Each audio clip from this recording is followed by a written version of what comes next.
4 of the rebel warriors standing on the plateau fell back and out of sight. When their supply of javelins was exhausted, the velites drew gladii and scrambled up the steep slope.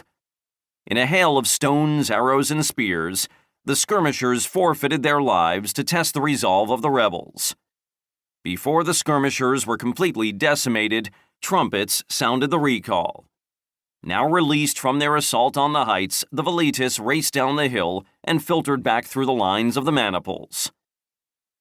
"It appears the rebels will not easily surrender the high ground," General Gurgis stated to the mounted tribunes crowded around his horse. None of the young noblemen expected the rebels to give up. The centurion and his escort, sent yesterday to demand the surrender of Volsini, had returned filled with Etruscan arrows and knife slashes. Neither survived their injuries. "I guess we do this the hard way," Gurgis announced, then waved a dismissive hand at his tribunes. "Go prepare your sections and report back here when you've completed your tasks. Trumpeter, prepare to sound the advance for the first rank." Off to the side of the general, Colonel Pholus sat on his horse, surrounded by 4 of the legion's senior centurions. Although he could hear the general, his eyes weren't on Gurgis. They were fixed on the bodies of the velites left behind when the skirmishers retreated.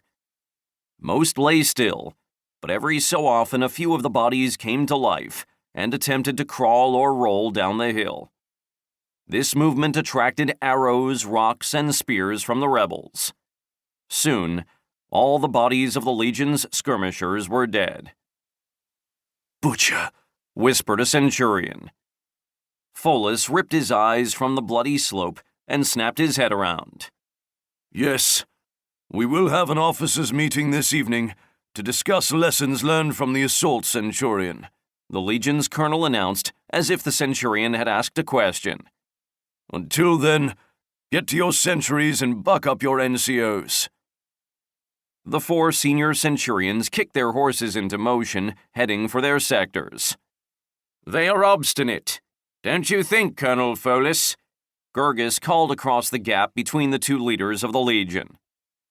Pholus swallowed hard and his stomach turned before he noticed the general was pointing at the heights of Volsini.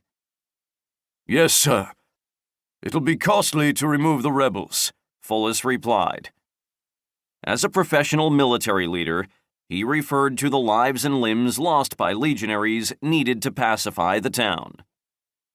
"Not to worry, Pholus. I should more than break even once I sell the spoils of war and fill my slave pens," Gurgis explained using a different definition of cost.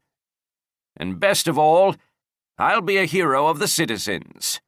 That will serve me well when my term as consul ends and I resume my seat in the Senate.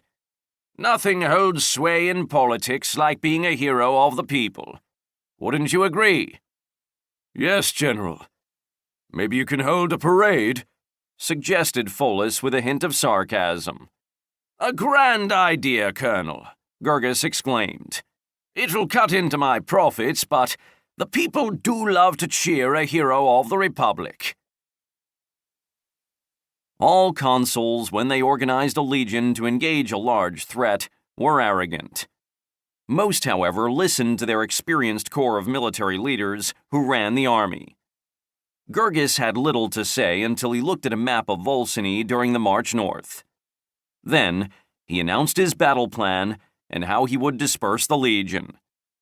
2 days tops to put the rebels to death," the consul with no military experience announced.